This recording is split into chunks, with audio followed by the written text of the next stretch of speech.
tuna. Tin of tuna and a bottle of champagne. I know. I mean, you know, what was it?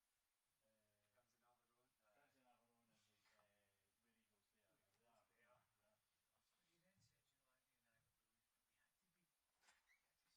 the Where Eagles Dare. Dare. But he then said, you know, Andy and I were bullies, but we had to be. He actually says that in the coffin. Right, that's the greatest. Well, Oh man, bloody hell. I didn't leave my Danny wife. So, She was less dying. that is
So your reporter mic test 1, 2, 3, 4. How's that with it being in the room, or is that giving you a bit of feedback? So we can always turn it down in the room if we need to. Sounds all right to you? That's the first one. And reporter mic 2, test 1, 2, 3, 4. Happy? Real? Not a problem at all.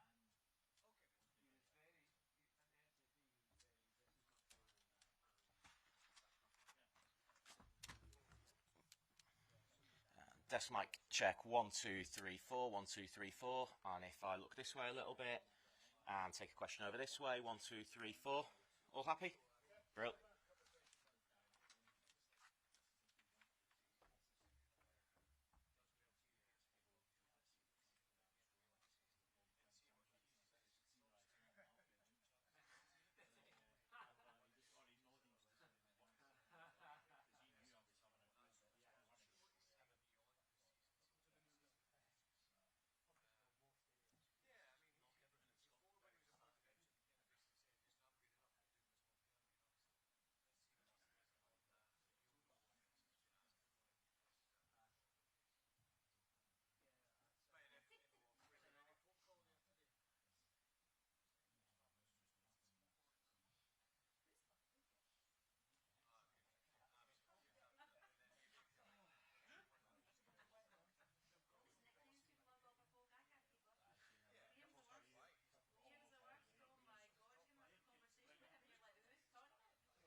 here or there? Hi, up with it. Am I here or there? You're fine now. Yeah.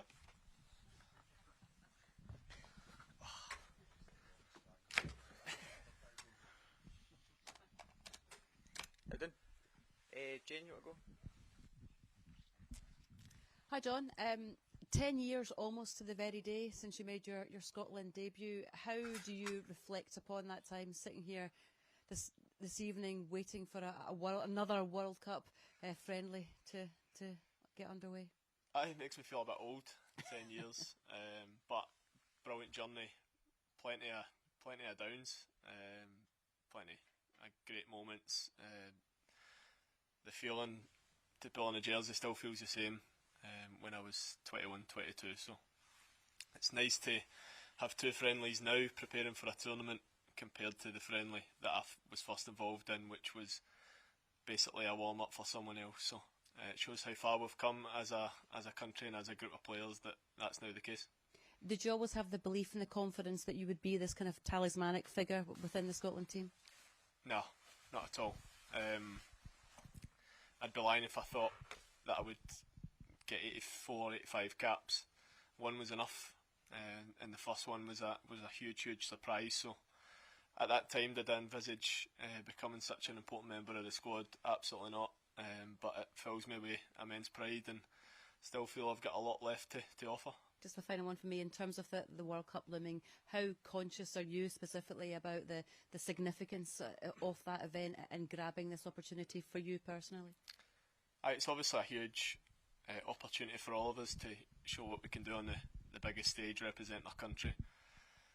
But for me, fortunately, in between then I've got massive games for the club, so it lets me kind of take my mind elsewhere until the summer. So still a lot of football to be played, but for guys like myself, Kenny McLean, Robbo, it might be the last opportunity to show the world what we can do. John, how key is this game, and what maybe needs to change from Saturday for Scotland to get a positive result? It's a completely different challenge for us again. We've got the luxury of not playing a playoff, so we get the chance to play against African opponents for the first time in a long time. The main aim for us is obviously to try and prepare for the Morocco game, and this team in Ivory Coast give us the best chance to try and prepare for that. They're a different style of team to the Japanese. A few players I know from playing against, a couple from playing with.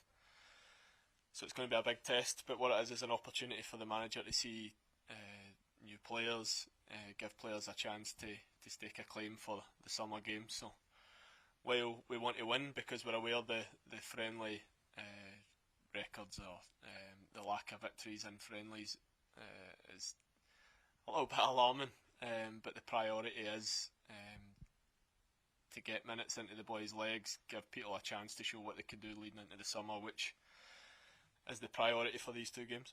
How tough a balance is that then? Because obviously there was a reaction on Saturday, but do people have to be mindful that it is a lot about preparation, although the result would be nice? I understand. There's probably needs to be a bit of balance. I get both sides, but I'm sure the manager and those involved will get criticised for not giving people a chance. There's also, we've got to be aware of the standard of teams that we're playing. We can go gung-ho, we can fling bodies forward and get embarrassed. Now that would be proper boon if that was the case. So the onus is on us to get bums off seats and try and take the game to teams, but we've also got to be cautious, and I think over the years, whether some people enjoy watching it or not, it's what's got us to where we are now and what's made us successful. I think back to last summer, and there was that defeat to Iceland at hand, and then that preceded obviously a campaign that got Scotland to a World Cup. Do results actually matter in these friendlies? Don't think I can win with that answer. Well, you'd probably say no, they don't matter, because what matters is getting to tournaments, competing better in tournaments. If we weren't as successful in the qualifying campaign, we'd have two playoffs, which we've become a lot more used to. Do you go into any game to lose or draw? You go into it to win. Of course you do. You've got professional pride, and you're representing your country and you want to win. But the priority in these games is to get minutes into the legs for players who aren't playing at club level, which is unfortunately for us quite a few. The opportunity to see players in a Scotland jersey which in playoffs you might not potentially get that chance. So there is a balance there. Whatever team the manager decides to pick will be good to win. But it's a huge opportunity and a great one, and probably a luxury that we've never had before. So I understand certain frustrations, but we won't actually get a better chance in this. There was a little bit of frustration from the fans at the weekend at the performance. How much do you understand that, and how important is it to give them, you know, kind of a display that they can really cling on to from now until the summer? It probably touches on what I'm saying. The balance is right. I know how expensive it is to go and watch football these days. It was flat in terms of probably attacking opportunities from both teams. I don't think, even though Japan probably deserved to win and probably played slightly better than us, I don't think either team created many chances. I don't think friendlies are games where, when there's so many changes, the second half always becomes a little bit bland. But I understand sort of both sides, and then there has to be a realisation that we need the opportunity to tinker a little bit, change personnel, formations and things like that. So I've experienced much worse booing than that during friendlies as a Scotland player. I remember Belgium at home, other matches, and the booing was a lot more deserved then. John, there's been a lot of talk recently about Andy Robertson chasing down Kenny Dalglish's cap record. Is that something that's in the back of your mind as well? I'm chasing down Andy Robertson. It's obviously strange when you're in the bubble. You're just playing and churning out appearances. You don't realise the magnitude of it.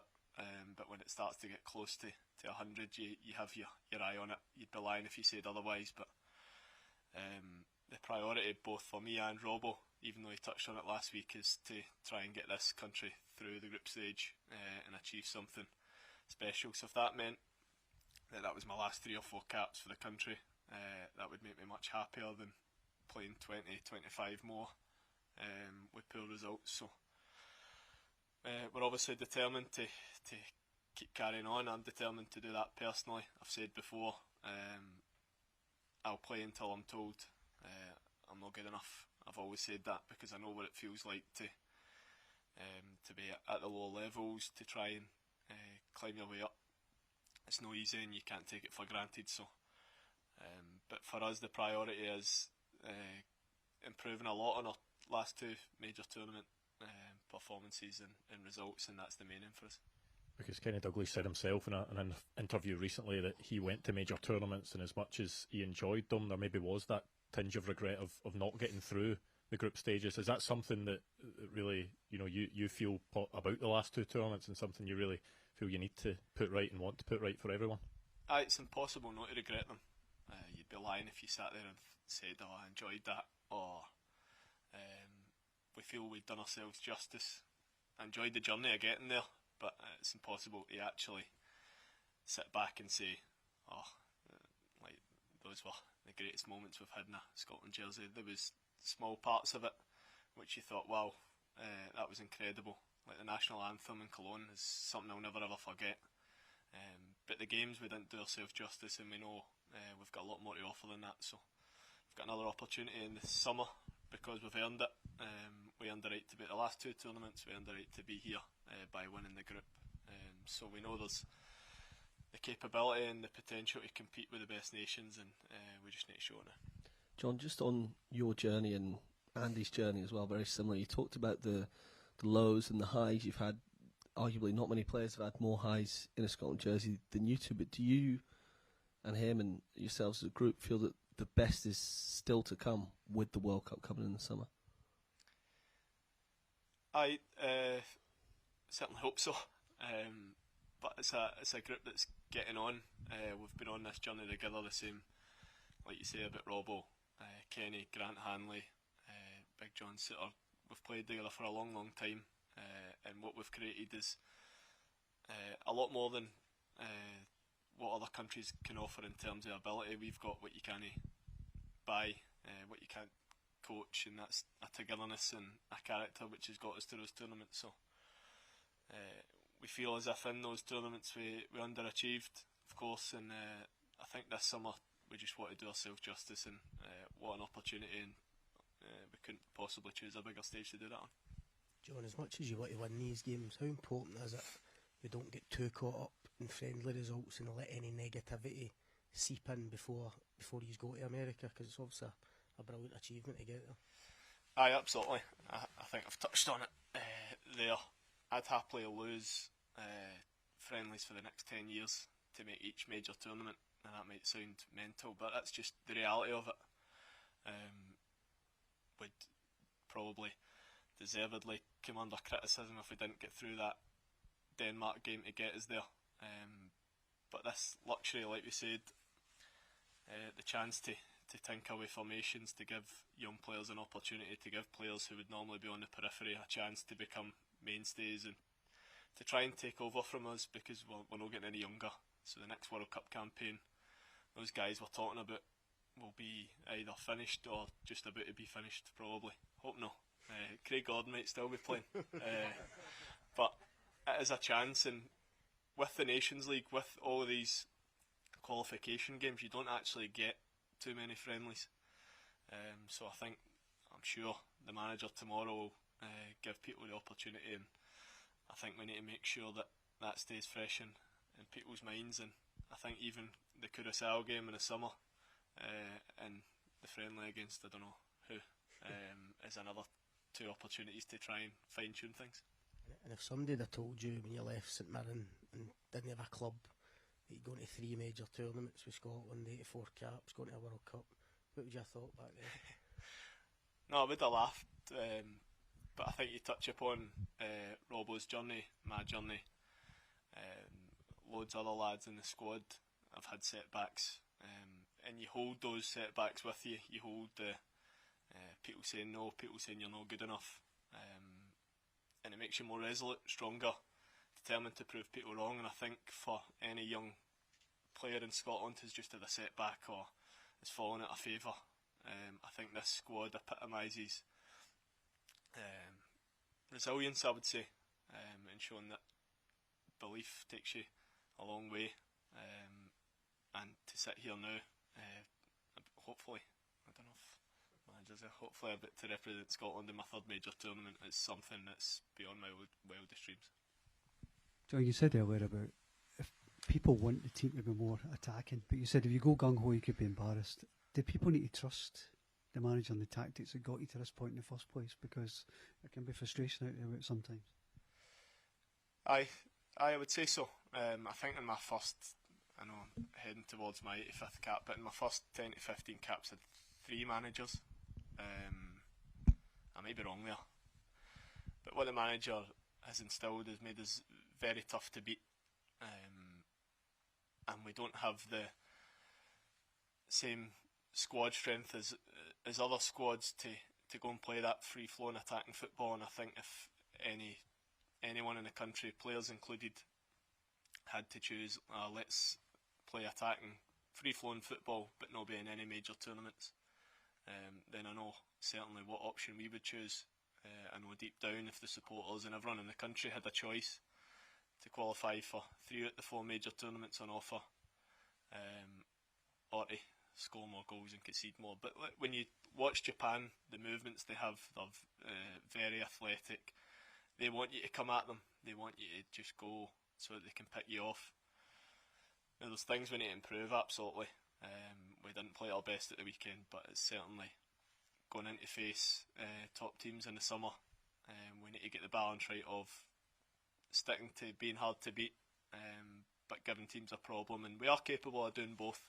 We can't sit back too deep and become too hard to beat. But what we changed after the manager came in was, right, we need to defend better. First and foremost, we're shipping goals at Hampden, left, right and centre. We managed to do that. We've gone away from home and got some big results defending, being hard to beat, and our home record in qualification matches is brilliant. So, like I said, it's if we had the choice, it would be 3 major tournaments out of 4. Last couple, guys. John, the performances and results in the friendlies going into the last 2 Euros that we qualified for weren't great, and people thought, well, there's no momentum there. But when you got there, did you find that just wasn't something that was in your head? It didn't feel like a factor?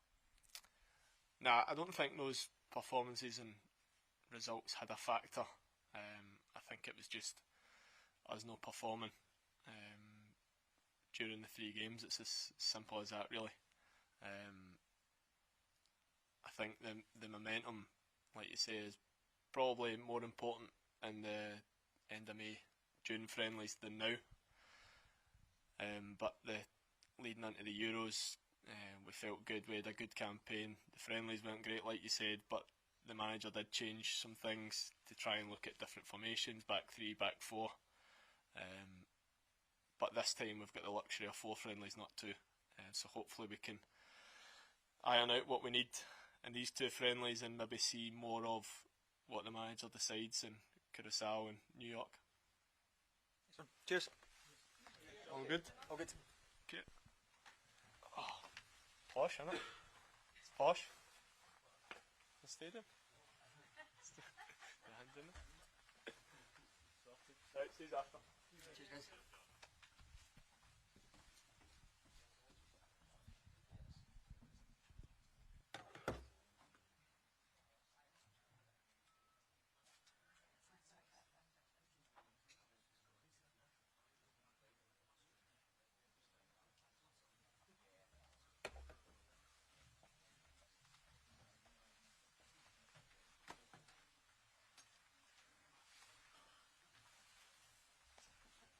Evening. Nice being up here. I quite like this. Sorry, we're late, folks. Right, take it away. Steve, how you doing? Okay. Obviously, Ivory Coast will present a different challenge to Saturday. What are you expecting from the game? What kind of challenge will you expect? Not a difficult game. Like I said, my players don't like me because I keep picking tough friendlies. But if you want to get better and you want to learn, you have to play against good teams. The slightly different style of play to the Japanese side that we played at the weekend. Strong, direct, quick, defend well, attack well. The last game they were very clinical against South Korea, so now we expect another challenge, big challenge. We just heard from John McGinn there, who was talking about the kind of getting the balance between performing these friendlies, but also getting out of these games what you want to get out in terms of giving players minutes and what have you. How do you get that balance right as the head coach? Just by looking at your squad of players, deciding to play different systems against different teams, or different ways against different teams, or different personnel against different teams. Trying to give the players that you pick the best opportunity to be the best they can be in that particular game. In terms of, I think you've said that you're going to make changes for this game. What do you want, what do you need to see from the players who you're obviously giving an opportunity out there tomorrow? An understanding of the system we're playing. I've explained to them why we're playing it. And then obviously good execution of that system on the pitch. And then from individual players, you're looking for certain things that I've spoken to them individually about, and hopefully they can bring that to the pitch as well. Steve, what's the ultimate priority in terms of a friendly like this? No injuries is the ultimate priority. After that, probably performance. And then if you go back on that, result, obviously. Yeah, it's interesting because John was saying the same. Is that maybe, do people have to take a step back and look at it's more than just end result in a game like this, especially when you're going towards a tournament? Look, I think people can look at it any way they want. We have to look at it. If John said exactly what I've said there, then I think we're all on the same page. And if we're all on the same page, other people can think what they want. Do you feel, I know we asked you last week in terms of momentum, is that any real issue at this stage before the World Cup, or is it more geared to when you get to the last couple of friendlies? For me, momentum's one of the words that have suddenly become a big buzzword in football. You can have momentum as long as your performances are good, as long as you get what you want to get out of the game. Momentum, I don't know. I don't know if it's good, bad or indifferent. I'll tell you in the summer. So with the players getting a chance to play against different styles of team for yourself? Do you enjoy preparing the team to play against it and studying these different styles of team as well? It's been good. Like I said, I think I mentioned before, I enjoyed watching the Japanese team when I was watching them in the build-up to the game, because they play their own particular way. They play it very well. And Ivory Coast are similar. They play their way, the big, strong, physical side. So for me, is a different challenge against countries that we don't normally play against. Normally, you're playing against European countries. You know, by and large, what you're going to get. So you have to look a little bit more in depth at the other countries. So it's good. Yeah, it's good to go. It's good.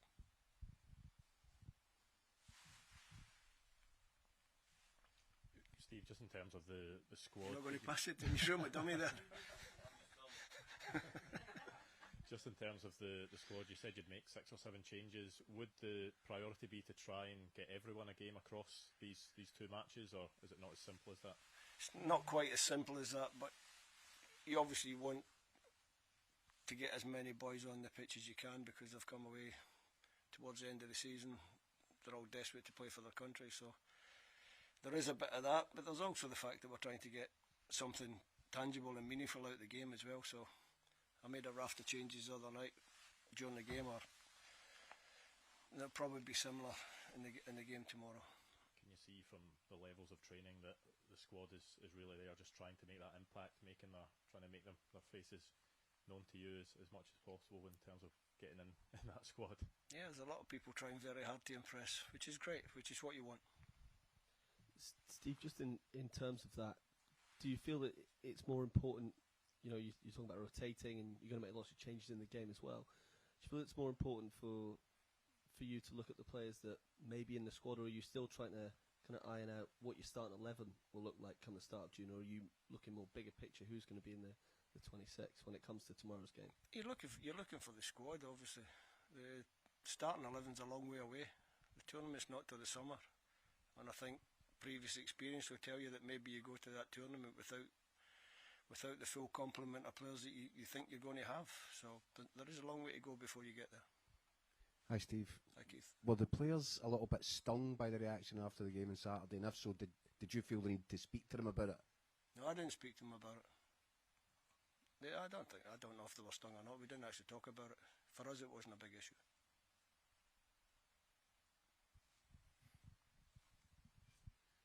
Is it like when you do qualify for final stage, you become a victim of your own success almost? The expectation rises in some senses. I think over my time in football, the more you do, the better you are, the more people expect from you. So I think I'd rather have it that way than people not too bothered about whether you do well or not. So yeah, if the expectations rise and the levels rise and that level of expectation rises, that's fine. We can handle it.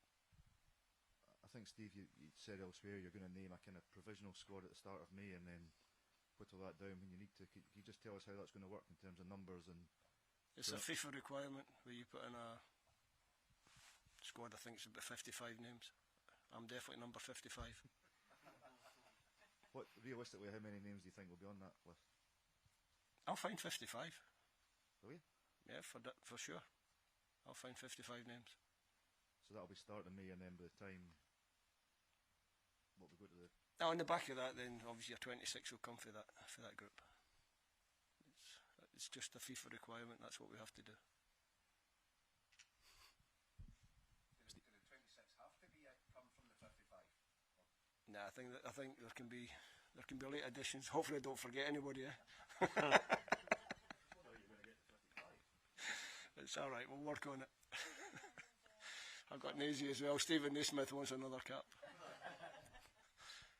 Steve, you touched on it earlier about the fact that you've picked tough friendlies, and you know the players are obviously they're presumably going to take a lot from that. But although the games themselves will be tough, do you expect you'll see the benefit of that in the long term, and obviously with the summer, the World Cup in summer specifically?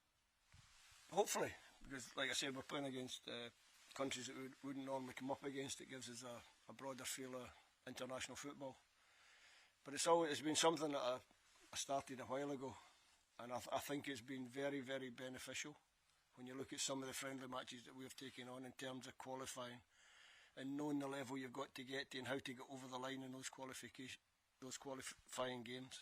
And I think when you challenge your players like that, they understand the levels they have to reach, and I think it's really important to do that. Just on the reaction on Saturday, do you feel as though the fans are, maybe not so much quick to forget the success that you've had, but should they trust you more? I mean, you've achieved a lot. It's up to them. If they want to boo, they'll boo. Some people go to football to boo. There's not a lot you can do about it. And like I said, I think you guys are making a bigger thing about it than we actually do on this side of the fence. What about the setting here, Steve? You're back in the city where you obviously worked for 18 months. You try to get me a bit of stick because I'm on the blue side of stuff. Nah, listen, I had a great time here in Liverpool. Great city. Obviously loved working with Kenny at Liverpool. It's different for Goodison. I'm pretty sure the atmosphere will be good tomorrow night. It's a fantastic stadium. Everton have done so well to get the site, to build what they've built, and yeah, it's a great city with two great football clubs. Let's go back to the friendly things.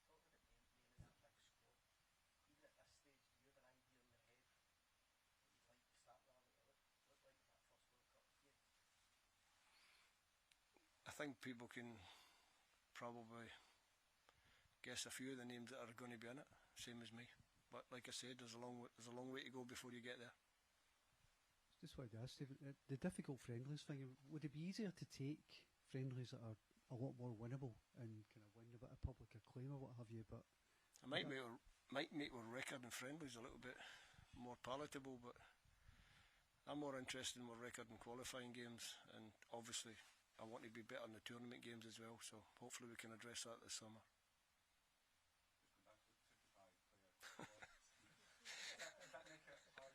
Do you want a game? You want in it? No.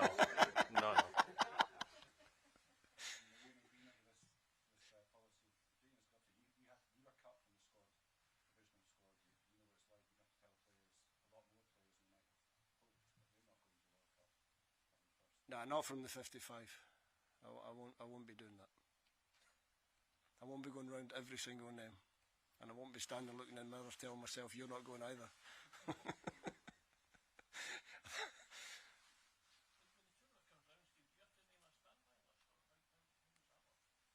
Something we'll discuss. I would imagine across the month of May, when I'm speaking to people and possibly giving them the news that they haven't made the squad, I'll be telling them that they have to be ready. You can, I think, right up until the first game, you can change players, and into the tournament you can only change the goalkeeper. So we will have a few players on standby that they will know. I won't make public a standby list. I'll just name the 26. All good? Thanks, folks. Thank you. Enjoy your night.